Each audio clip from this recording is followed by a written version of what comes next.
Saludos y bienvenidos nuevamente, gentes, a otro espacio más de Barcito FM. Vamos a tratar nuevamente ahora de conversar de la realidad nacional, de cómo ha estado el ambiente político y cuáles son esos características, esa caracterización, esos elementos que han marcado el inicio de este 2023, un año que arrancó con una marcha, una expresión de las organizaciones sociales el domingo pasado, y vamos a arrancar de ahí. Luego vamos a conversar también sobre la realidad política y cómo, cuál es la evaluación que se hace de esta conmemoración de los 31 años de los acuerdos de paz. Y finalmente vamos a tratar de evaluar cómo arranca este año la Asamblea Legislativa, los gobiernos municipales y el gobierno nacional en función de que si se están cumpliendo o no aquellas expectativas de la población o las promesas que los políticos han hecho en el ejercicio de la gestión pública. Y finalmente vamos a tratar de identificar cuáles son los retos que las organizaciones sociales, organizaciones sindicales y otros actores claves de la vida social y ciudadana del país tienen frente a un año que va a ser mucho más intenso en materia política. Para hacer esta evaluación hemos acordado ahora conversar y tener como invitado a un amigo, a un invitado especial, que es un liderazgo del bloque de Rebeldía y Resistencia Popular. Gracias, Fran Omar, por acompañarnos, hacer espacio al mediodía, una hora de tráfico y todo lo demás, pero gracias por estar con nosotros. No, gracias por la invitación. Eh, bueno, estamos aquí para poder hacer el análisis, ¿verdad? Dar nuestra posición como bloque de resistencia y rebeldía popular frente a la situación complicada que vivimos desde hace ya un par de años y que hemos venido desarrollando muchas expresiones de indignación, de protesta, principalmente en las calles y en las comunidades, frente, claro, a un cerco mediático que muestra al país como el país el país de las sonrisas, como se decía en los 70, ¿verdad? Pero que Uh -huh. la realidad que enfrentan las comunidades es otra. Entonces, para eso estamos. Gracias por el espacio y la invitación. Empecemos, si quieres, evaluando la expresión del domingo, del fin de semana. Ustedes son parte de las organizaciones que convocaron y que invitaron a esta movilización de calle, a esta expresión de calle el domingo pasado. ¿Cuál es la evaluación que haces y cómo ves a la comunidad, a las organizaciones sociales? ¿Hay una evolución o está sucediendo algo en estas expresiones que se ven en la calle? Pues ciertamente ha habido un avance desde que iniciaron estas acciones de movilización. En un principio las movilizaciones eran muy débiles, podríamos decirlo así, eran unos cientos de personas que nos atrevimos a salir a las calles y denunciar todos los retrocesos que ya se estaban dando a finales del 2020 y principios del 2021, que es donde salimos como organizaciones que nos declaramos en resistencia y en rebeldía contra el régimen. Si tomamos en cuenta, digamos, ese parámetro desde enero del 2021 hasta la fecha, creemos que sí ha habido un avance respecto al tema organizativo. Eso es uno. Lo otro es que también ha crecido la indignación de la gente. Poco a poco ha ido dándose cuenta porque le aprieta el bolsillo, porque ha sido víctima del régimen, porque sus familiares han sido arrestados de manera arbitraria, porque fueron despedidos también de manera arbitraria, violándole todos sus derechos laborales, y no ha habido ninguna posibilidad de llevar procesos jurídicos transparentes. Entonces ha sido una situación muy compleja, y eso también ha generado que la gente se indigne y salga a las calles. Eso ha crecido. Eh, ya para septiembre del 2021, ustedes saben, hubo una expresión bastante grande de la indignación de la gente, pero también ha habido, obviamente, acciones represivas por parte de este gobierno para evitar, limitar e intimidar a la gente que salga. Eso sucedió después del 15 de septiembre del 2021.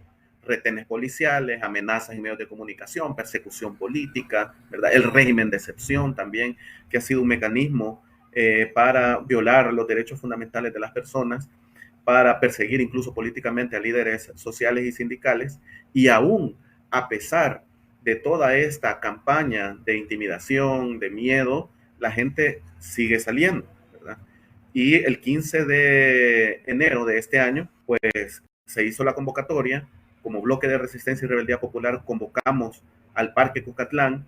La Alianza Nacional El Salvador en Paz convocó desde Lindes y nos encontramos en la Plaza Cívica. Fueron miles de personas las que salieron a las calles a denunciar los atropellos de este gobierno, a reivindicar y conmemorar los acuerdos de paz y a reafirmar la ruta que hemos definido para proponer una alternativa como organizaciones sociales, que nosotros hemos venido proponiendo la necesidad de la conformación de un frente amplio para poder dar la batalla frente a un régimen que violenta la Constitución, violenta los derechos fundamentales de las personas y que se sostiene en torno a eso. Así que nosotros creemos que a pesar del miedo y de la intimidación, ha sido una buena respuesta de la gente. Incluso después de la marcha hubo campañas de algunos troles en las redes sociales mostrando fotografías Sí. en donde la marcha empezaba a Ujú, salir, o mostraron ujú. fotos aéreas en donde ya la gente se había ido de la plaza cívica, pero a nosotros nos satisface, la gente que estuvo ahí sabe, y también las transmisiones que se hicieron en vivo demuestran que fueron miles de personas las que salieron a las calles a conmemorar los acuerdos de paz y a denunciar todos los retrocesos de los cuales somos víctimas en este momento. Hubo, sobre esto último que acabas de comentar, hubo unas publicaciones de diputados de Nuevas Ideas que decía que la gente había andado armada, y no sé si viste una publicación de una diputada de Nuevas Ideas que sacó como a un tipo caminando con una arma en la espalda. O sea, este tipo de cosas es parte, desde tu lógica, Frank, es parte de esa campaña de desinformación que se viene manejando y promoviendo por este tipo de personajes que denigran, atacan, publican mentiras, falsedades, porque al final de cuentas no se corroboró absolutamente nada, pero en realidad mucha gente termina confundida, engañada, creyendo este tipo de publicaciones falsas que salen de funcionarios, de diputados, de políticos, del oficialismo, que buscan esta manera sucia de atacar el esfuerzo que organizaciones como ustedes andan haciendo.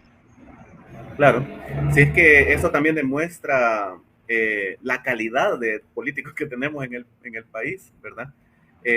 Lastimosamente, y ha sido la constante de este gobierno durante estos años, eh, es la mentira.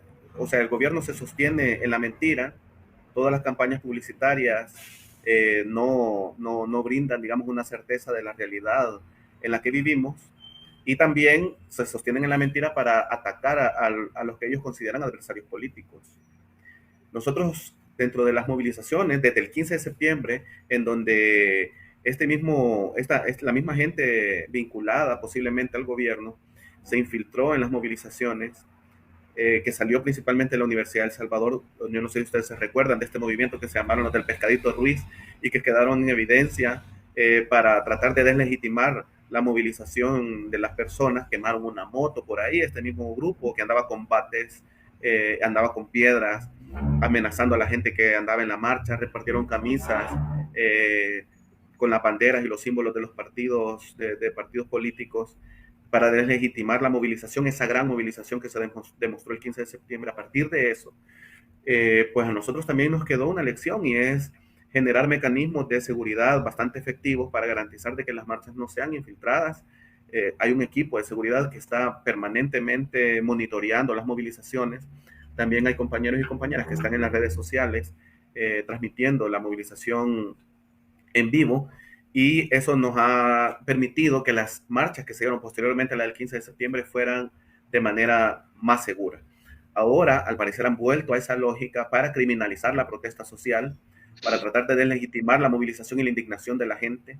Las marchas que nosotros hemos desarrollado son marchas pacíficas, ¿verdad? Pero está claramente ahí identificado que va una línea estratégica de parte de este gobierno para criminalizar, para atacar a los referentes sociales, para inculparlos de delitos que ni siquiera se han cometido. Y esa es la lógica con la que va trabajando y la que ha ido trabajando este gobierno. Nosotros desde ya denunciamos este tipo de acciones promovidas desde el oficialismo, impulsadas en las redes sociales oficiales de funcionarios públicos, que van en la lógica de legitimar y de violentar el derecho a la protesta que todas y todos tenemos. No es posible que se siga cayendo en estas acciones de bajeza para tratar de ocultar las malas decisiones que han tomado y las malas acciones que están ejecutando desde las instancias de gobierno, afectando a la gran mayoría de la población.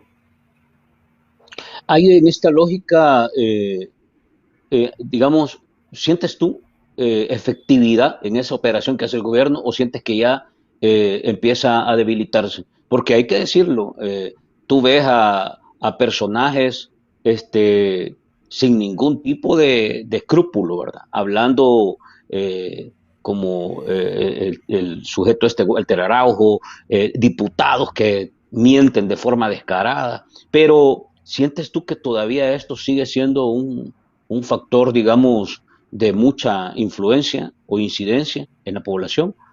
¿O en realidad hay ya algún nivel de debilitamiento en esto? Bueno, creo que sí, todavía hay algún nivel de incidencia porque tienen muchos recursos eh, y eso les permite, por ejemplo, pautar sus videos de Uh -huh, ataque hacia la oposición, ¿verdad? Frente a una oposición que lo que tiene eh, son sus fuerzas de militancia y que ha crecido obviamente uh la -huh, indignación y que se ha demostrado en las movilizaciones, pero aún creemos que los mensajes de odio y las campañas de odio contra los dirigentes sociales siguen calando, ¿verdad?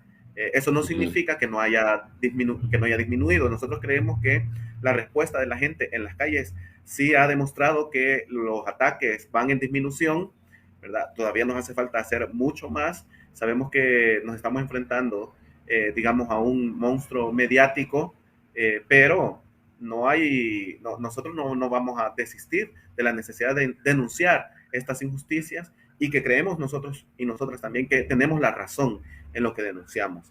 Y esa razón que nosotras y nosotros tenemos ha garantizado también de que la gente se sienta acuerpada, se sienta acompañada, se sienta respaldada frente a sus denuncias y que también se sume a las movilizaciones, pues, ¿verdad?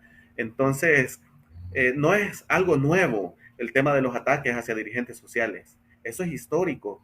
La derecha, la oligarquía, las fuerzas fácticas que se han enquistado en el poder para defender sus riquezas, han utilizado como uno de los medios principales para hacer la política la mentira, el chambre, ¿verdad? No es nada nuevo, esto es histórico. Pero no por eso vamos a dejar de decir lo que decimos, pues, ¿verdad? Que nosotros lo demostramos. Eh, y bueno, claro, puede ser de que alguna gente que no esté muy bien informada crea que esas afirmaciones que dicen estas personas son ciertas, ¿verdad? Pero creemos que es parte de la batalla que hay que dar también, ¿verdad? Incluso ayer salió una encuesta de la UCA en donde se demuestra que la gran cantidad de personas encuestadas, no sabemos cuál ha sido el método que se ha utilizado para las encuestas, pero lo cierto es que la gente se muestra apática frente a la política en El Salvador, ¿verdad? Y eso es muestra también de que se dan cuenta de que la situación en el país ha ido en un deterioro, pero también demuestra que hasta este momento todavía no se ha logrado levantar la esperanza de Uh cambiar la -huh. realidad del país, aunque la gran mayoría incluso no esté de acuerdo con la gente de Nuevas Ideas, pues. Una de las motivaciones que provocaron esta marcha de este domingo es la conmemoración de los 31 años de la paz. Pero hay que decirlo, hemos conversado con varias gentes y muchos te expresan que ven señales de aquellas causas que provocaron el origen del conflicto armado en este marco de los 31 años. Y para entrar al tema, por ejemplo, te menciono un par de casos. Detenciones de sindicalistas, hemos visto en el caso de San Marcos y hemos visto en el caso de Soyapango, detenciones por demandar y exigir a las instituciones municipales que se paguen los salarios, que se cumplan compromisos laborales que se han establecido con el personal y con empleados públicos. Pero también hemos visto el caso de la detención extraña, en el caso de los liderazgos de la Unidad Santa Marta. Y hemos visto otros casos de detenciones que han sido calificadas como persecución política. ¿Cuál es la lectura que haces de estos momentos que está transitando el país en una fecha tan importante en el que se conmemora 31 años de la firma de la paz, tomando en cuenta que hay también una actitud del presidente y de ese aparato de gobierno y partido político en querer negar, en querer olvidar y en querer deformar un poco la historia que hemos transitado los últimos más de 30 años, ya 31 años? Sí, sí, nosotros vemos un retroceso significativo respecto a los acuerdos que se firmaron en 1992.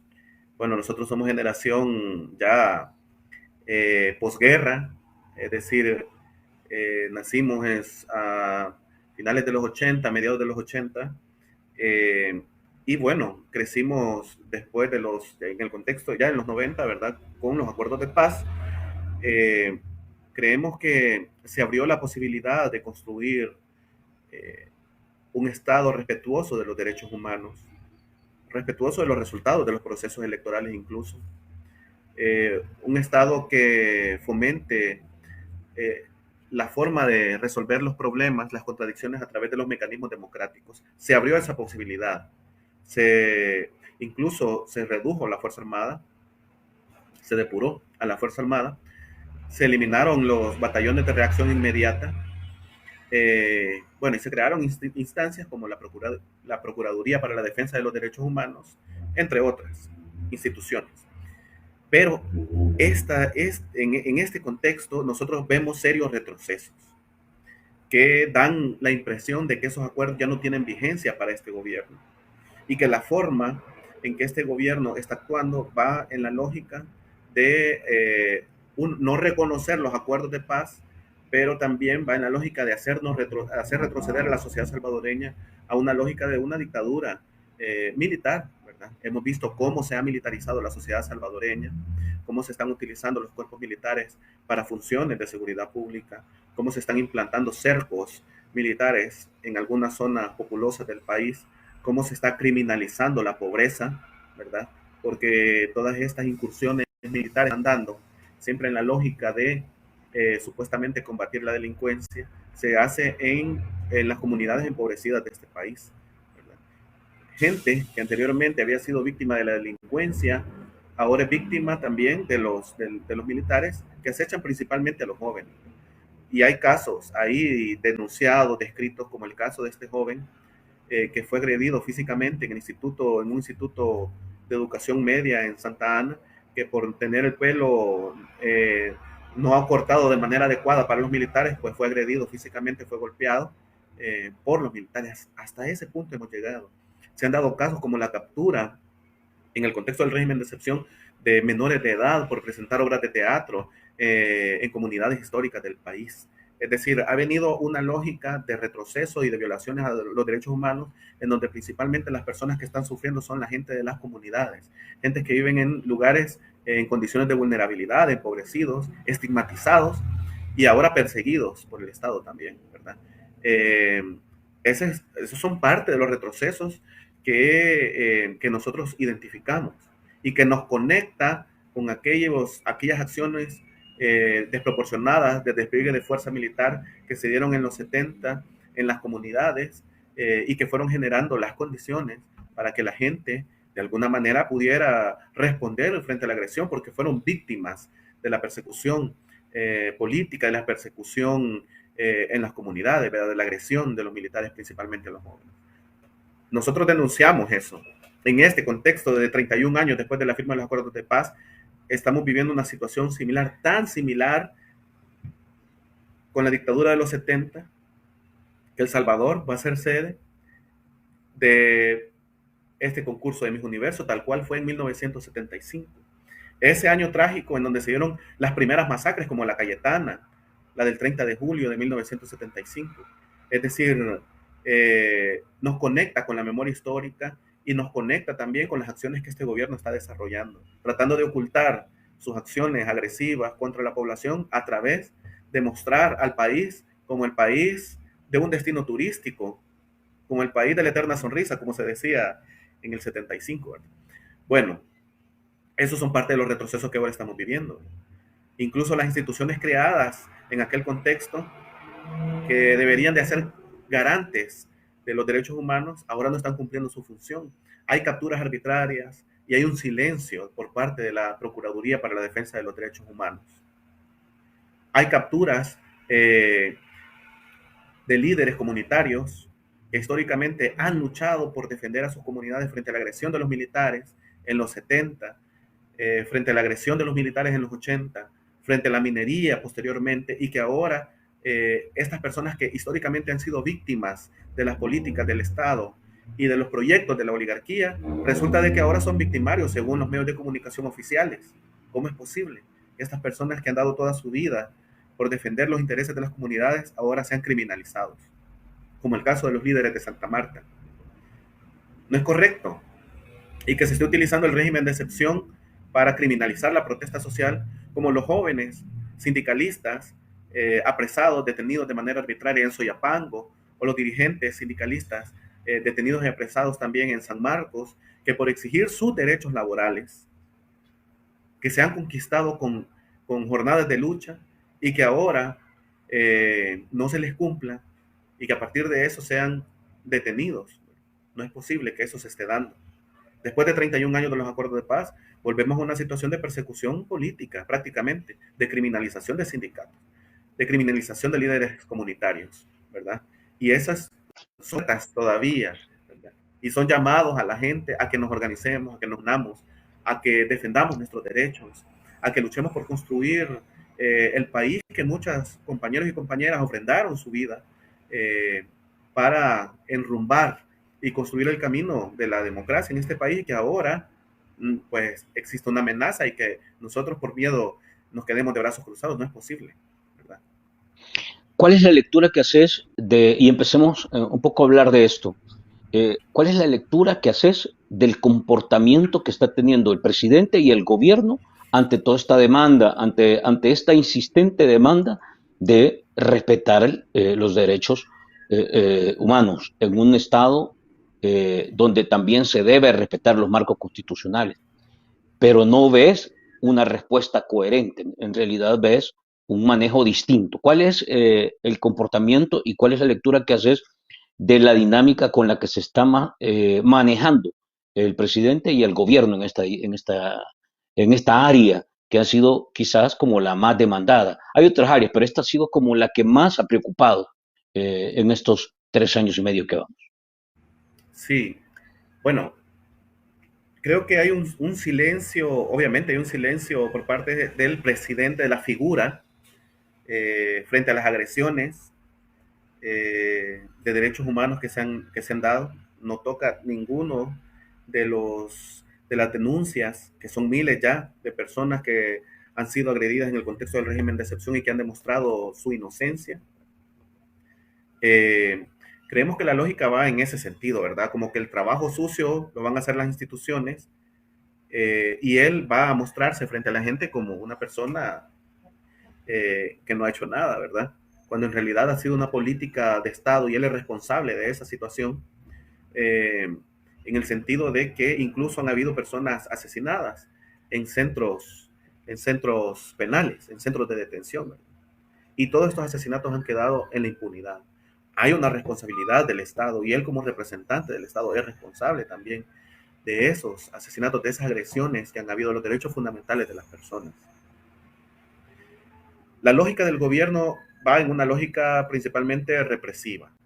Tener la indignación de la población a través de la represión, pero no una represión eh, abierta en donde salgan los antimotín, que ya por cierto los están sacando, ¿verdad? A reprimir a la población, sino más bien en acciones que sirvan de ejemplo para que la gente no salga a las calles y que se llene de miedo, eh, por, y que se llene de miedo frente a la denuncia que podría hacerse, y que se quede callada frente a las agresiones de las cuales puedan ser víctimas. Están los casos de las capturas arbitrarias como ejemplos para que la gente no salga a las calles. Si salís a la calle, lo que te va a pasar es eso, ¿verdad?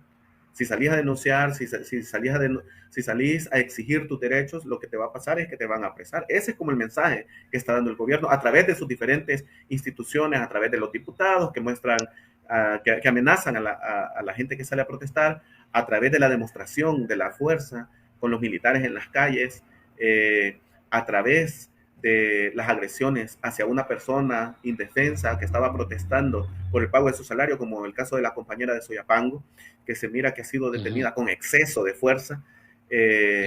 Y ese es como un mensaje que le da a la población. Esa es una forma de represión también.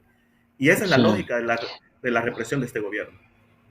¿Te genera esto un clima adecuado, digamos, un clima correcto, un clima que promueva la agenda económica, que promueva un entorno social mucho más, digamos, positivo, que promueva una perspectiva nacional e internacional de mejor imagen del Salvador, o que te abra las puertas de cara a gestionar recursos para invertir de manera directa en aquellas cosas que se requieren en el país? Porque los problemas se siguen expresando. Entonces, esta agenda, esta dinámica de cerrar los espacios, de generar más temor, de promover una agenda de persecución, ¿te abre alguna posibilidad? Porque hay que decirlo, el oficialismo te sigue vendiendo el país de las maravillas. Y hoy tú lo has mencionado, hasta con eventos y performance dirigidos a tratar de hablar de otras cosas, conciertos musicales, artistas, Miss Universo y todo ese tipo de cosas que en realidad no es más que negocio, ¿verdad? Pero a la gente no le produce nada. Entonces, ¿qué te abre, qué clima te abre esta agenda, digamos, de presiones con las que más o menos tú has descrito un poco que se está moviendo el gobierno? Pues, claro, la lucha del gobierno es demostrar que el país está bien, ¿verdad? Cuando en la práctica lo que sucede es otra cosa. Eh, para eso invierte miles de millones de dólares, no solamente aquí en El Salvador, sino fuera del país, para promover una imagen que en realidad se ha ido desgastando, ¿verdad? Y que la gente lo sabe en las comunidades, lo saben en las calles, lo saben en casas populares, lo saben en todos lados, ¿verdad? Se sabe de que las políticas que está implementando el gobierno principalmente van en la lógica de reprimir, perseguir, ¿verdad? En el tema social. No existe ningún beneficio, incluso cerraron programas sociales en el contexto de la entrada en vigencia de este gobierno, pues, ¿verdad? En el contexto incluso de las políticas represivas que se implementaron en la pandemia. O sea, aprovecharon ese momento para cerrar programas sociales y para entregarle a la gente frijoles, unas bolsas ahí con macarrones, y eso lo mostraron como que era la gran panacea, ¿verdad? Como que ahora sí el gobierno está apoyando a la población. Eh, Claramente estas han sido medidas para tapar toda la corrupción misma y la persecución, y para mostrar al mundo como que el presidente que tenemos eh, tiene mucha aceptación y que bueno, está desarrollando políticas que benefician a las grandes mayorías.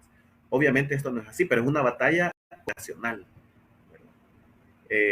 Claro, la gente que es víctima de estas campañas que el gobierno impulsa cree en realidad de que aquí hay un tren del Pacífico, cree en realidad que aquí hay un viaducto de los Chorros, cree en realidad que aquí se han construido más de 5,000 escuelas, cree en realidad de que aquí se ha construido un aeropuerto en La Unión, ¿verdad? Creen en realidad de que aquí, creen que en verdad ya existe el teleférico de los planes de renderos. Es decir, estamos frente a una realidad virtual que no tiene nada que corresponda con la realidad palpable, la realidad que se vive cada día. Pero mucha de la gente en el exterior cree que en realidad eso está sucediendo en el país, lo que el gobierno dice, ¿verdad? Incluso eso puede motivar a que alguna gente venga y hable bien, y también Sí, pagado, pues promovido, ¿verdad? Porque yo he visto a muchos sí, youtubers que vienen aquí a El Salvador y bueno, y hablan bien del presidente, eso es pagado también, no nada de choto, sí. ¿verdad? Entonces A- es una a- batalla. a- a- a en este sentido, Y un poco para salir de la evaluación del gobierno nacional, ¿cómo ves aquellas carteras de Estado? ¿Cuál es la que más deficiencia o más debilidad ha mostrado? Si es que hay alguna que tenga también algunos resultados palpables en este ejercicio que se ha llevado, en función de que cómo está arrancando el gobierno este nuevo año, digamos, lectivo. ¿Cuál es el comportamiento y la evaluación que se puede hacer a nivel de carteras de Estado, de gobierno? ¿Cuáles son las que más desempeño? ¿O en realidad no hay una evaluación así a nivel general? En general, nuestra visión, nuestra evaluación, la evaluación que hacemos desde el blog es que todas las carteras de Estado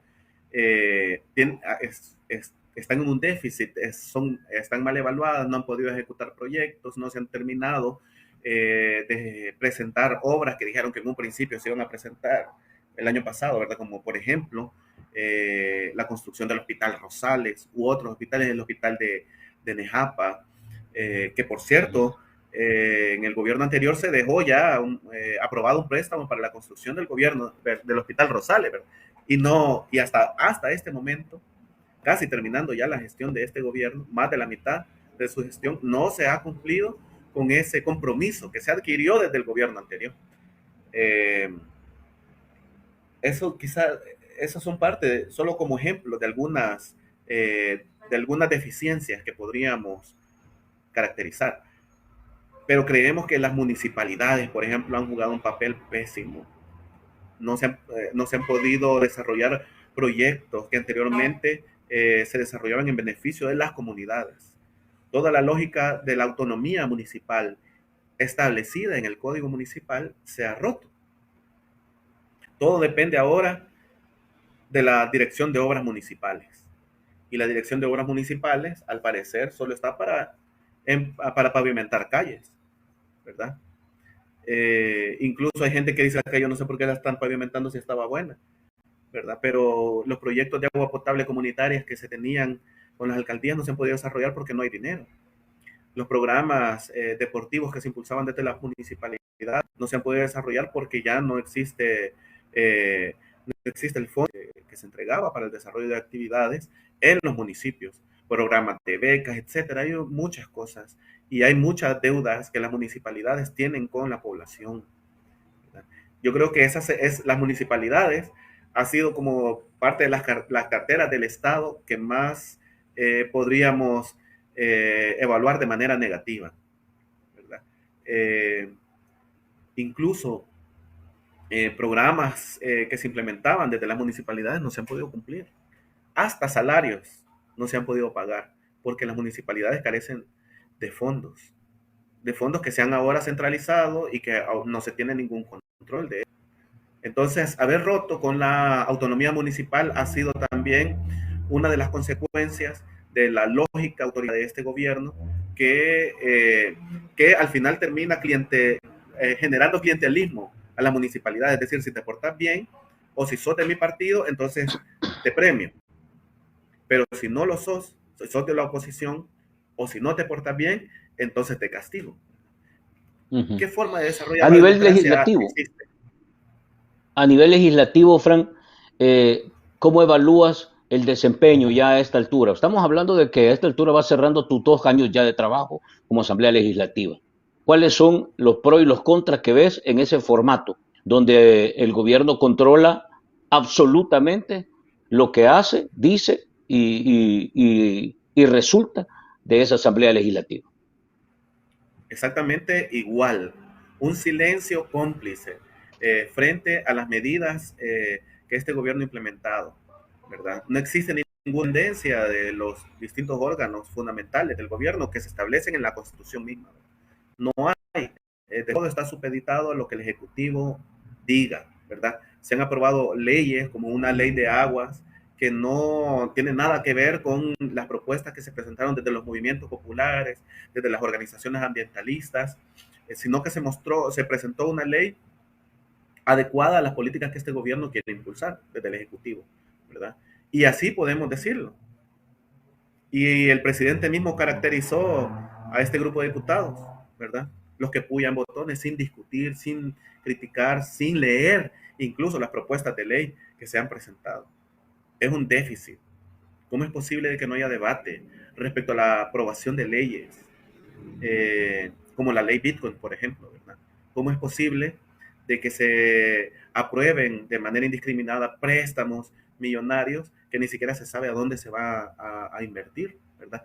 ¿Cómo es posible de que se apruebe, por ejemplo, un presupuesto eh, que tiene de manera exacerbada un exceso de gastos si no tiene recursos con los cuales se van a cubrir los gastos que ahí se plantean, ¿verdad?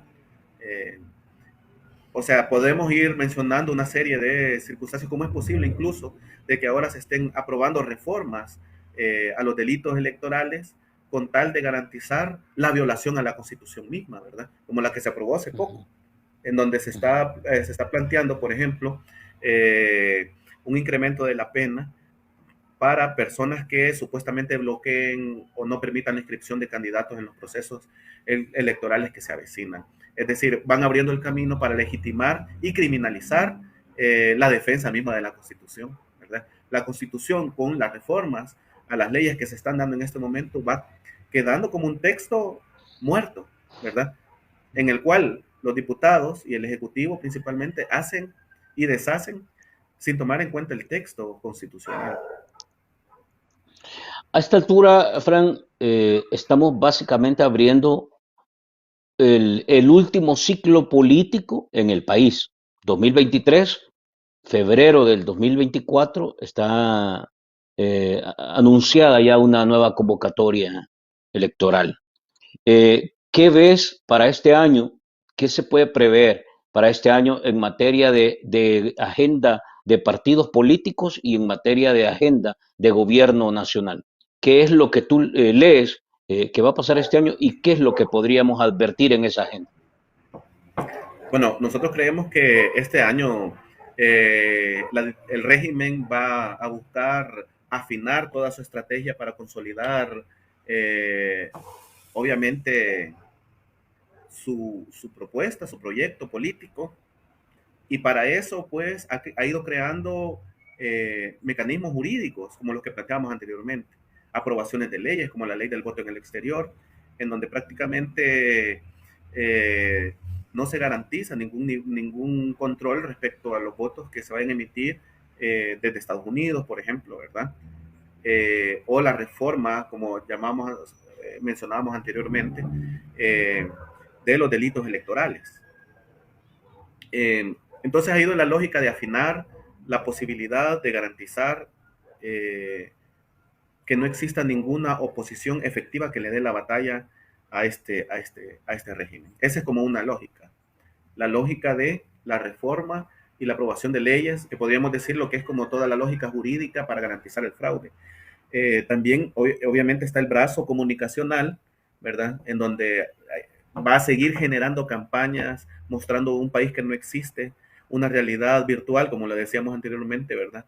Que en la práctica muestre en el exterior eh, un país de las mil maravillas, cuando en realidad lo que está sucediendo acá es despojo, capturas arbitrarias, despojos de las tierras, proyectos que van en la lógica de garantizar un control del territorio para impulsar proyectos turísticos, aún a costa de la gente que vive en zonas costeras principalmente o que tengan algún atractivo turístico. Eh, Va a ir presentando esa lógica comunicacional de un presidente cool, ¿verdad? Un presidente joven que usa la gorra para atrás, que es irreverente, ¿verdad? Pero que por otro lado va a seguir respetando los derechos fundamentales de las personas en la práctica, en la realidad, ¿verdad? Va a seguir reprimiendo y persiguiendo a quien se le oponga. Una situación muy compleja. Esa es la lógica que va a ir implementando, ¿verdad? La lógica del convencimiento a través de lo mediático y la lógica de la represión a través de la demostración de la fuerza militar, de la fuerza policial, de la fuerza represiva, ¿verdad? Uh -huh. Pese Este, pese a que hay, Fran, digamos, toda una operación para silenciar, para bloquear información, para perseguir periodistas, para generar temor, para crear o montar en las plataformas digitales y medios de comunicación una realidad que muchas veces se aleja de lo que la gente vive en su casa. Pese a todo eso, hay una serie de situaciones que están ya eh, sumergiendo a la gente, que están asfixiándola. Y ahí tenemos la situación económica, el costo de la vida, el desempleo mismo, el tema que recurrentemente hemos visto sobre la agenda de la migración, y otro conjunto de problemas que se van incrementando, por ejemplo, la situación laboral, el impago en las alcaldías, la falta de proyectos municipales, el abandono de las comunidades y de su situación en los territorios. Entonces, todo este tipo de cosas también van apareciendo en el camino. ¿Cuáles para ustedes como BRP, cuáles son esos temas que van a ser determinantes este año para que más gente vaya abriendo los ojos? El tema de los despidos indiscriminados, creemos que, Ujú. que eso puede ser un elemento que garantice, digamos, que la gente pueda reaccionar, ¿verdad? La persecución a los sindicatos, por lo menos a los sectores organizados, ¿verdad? Creemos que es importante que a partir de ese mensaje de agresión que este gobierno ha lanzado a las organizaciones populares, que eso nos sirva a nosotros y a nosotros para hacer el debate y llegar a la posibilidad de la unidad para defendernos frente a la agresión por parte del gobierno. Pero también creemos que la gente poco a poco va a ir abriendo los ojos cuando se dé cuenta, por ejemplo, del alto costo de la vida, que es una situación que le aprieta, pero que no logra identificar de dónde, o sea, quiénes son los culpables de esta situación de inflación, cuando sepa la gente, por ejemplo, que ya no es beneficiaria de programas sociales, incluso que se ha ido recortando de manera cíclica eh, y de manera permanente los programas sociales. Empezamos con, por ejemplo, la no entrega de los $50 a las personas mayores de 70 años, que era la pensión básica universal, a pesar de que está aprobado en la ley, no se ha cumplido con esa obligación. Los programas de empleo y empleabilidad para jóvenes se cerraron también, ¿verdad? Han habido cierres de programas de becas y es una situación que ha ido golpeando y que ha ido presionando a la gente. Las oportunidades para los jóvenes en este país cada vez son menos, ¿verdad? ¿Y qué le queda al joven frente a una realidad en donde por un lado te persiguen, por un lado te pueden detener, en donde existe un miedo permanente eh, en las comunidades por ser detenido de manera arbitraria? No hay trabajo, a pesar de que se ha buscado una y otra vez, no conseguís trabajo, ha ido a dejar los currículum a diferentes instituciones, a diferentes empresas y nada, no te llaman. O sea, ¿qué oportunidades le genera esto a los jóvenes aquí? Para salir de este hoyo en el que hemos entrado, es necesario el tema Ujú, organizativo, es necesario el tema de la ujú, organización para buscar soluciones efectivas, permanentes, que ujú, nos brinden la posibilidad de construir un país diferente. Porque de ahí la otra ujú, solución es irse, como mucha gente lo ha hecho. ujú. Ahora en el país Claro. viven cientos de miles de personas menos que en el 2019 porque se han ido, porque no han encontrado la posibilidad, porque no hay esperanzas en este país. Nosotros tenemos Ujú. que construirla. Es nuestra obligación construir esa esperanza. ¿Cuál es entonces, ya para cerrar y un poco aterrizar en esta ruta que viene para el 2023, en esta agenda, en este esfuerzo, en esta batalla y en esta ruta que han asumido organizaciones, liderazgos sociales y liderazgos ciudadanos? Que porque ya pasamos 3 años y medio y de alguna manera la lucha de calle se ha activado, el mensaje, la activación también de los mensajes a nivel de redes sociales y hay una cantidad de sectores que se han ido incorporando y participando en este ejercicio, pero están evaluando como actores clave de esta nueva agenda política alguna dinámica que permita potenciar o profundizar ese mensaje de rebelde, ese mensaje de llamado de atención, esa posibilidad para que cada vez más gente abra los ojos, Fran, en este año que estamos transitando. Sí, nosotros tenemos la obligación, tenemos la tarea de, bueno, de buscarnos entre organizaciones populares. Lo hemos hecho, hemos avanzado incluso. Antes del 15 de enero presentamos, cuando hicimos la convocatoria a la movilización, varias organizaciones que no forman parte del bloque se incorporaron a esta convocatoria y estamos en la lógica de la conformación de un frente de organizaciones populares, ¿verdad? Que nos permita coincidir en torno a una agenda común. Eso ya está planteado. El año pasado, en agosto, hicimos el planteamiento de la conformación de un frente amplio.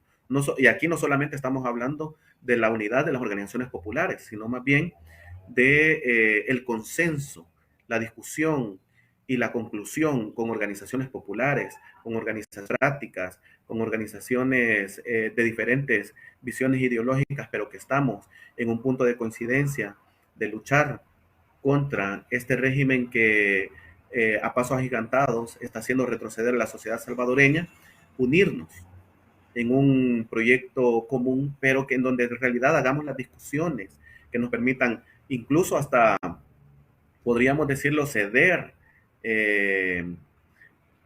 algunos temas, ¿verdad? Porque al final lo que necesitamos es construir un consenso y que sabemos de que todas las fuerzas organizadas tienen sus intereses, tienen su agenda común y es necesario que hagamos la discusión de manera efectiva para lograr generar puntos de coincidencia que nos permita avanzar en la construcción de esta propuesta que lanzamos como bloque en agosto del año pasado, ¿verdad?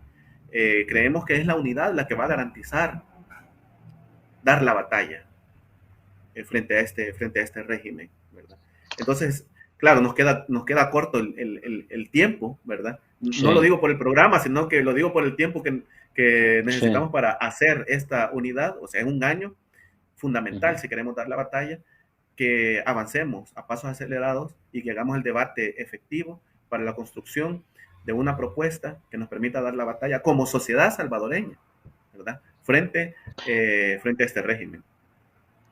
Fran, te agradezco. La verdad es que deseo que el trabajo que se siga haciendo, se ha hecho, se está haciendo y se siga haciendo, en realidad cada vez dé mejores resultados. Por supuesto, Fran, que hay que decirlo, te vas a encontrar en el camino, no solo tú, sino todos esos actores que han formado parte de esa voz crítica, de esa voz demandante, de esa voz que está señalando aquellas cosas que no se están haciendo bien en materia de corrupción, en materia de oscuridad, en materia de manejar mal los recursos públicos, en materia de abusar del poder y de la autoridad que un cargo les ha dado a muchos. Van a recibir críticas, amenazas, burlas y una serie de cosas que se ven en redes sociales y sobre todo de un grupo, un conjunto de personajes, muchos de ellos pagados, de medios de comunicación, que hay que decirlo que a esta altura está claro que están pagados, porque la mayoría de medios objetivos o que de alguna manera manejan la información de forma decente han sido cerrados y bloqueados.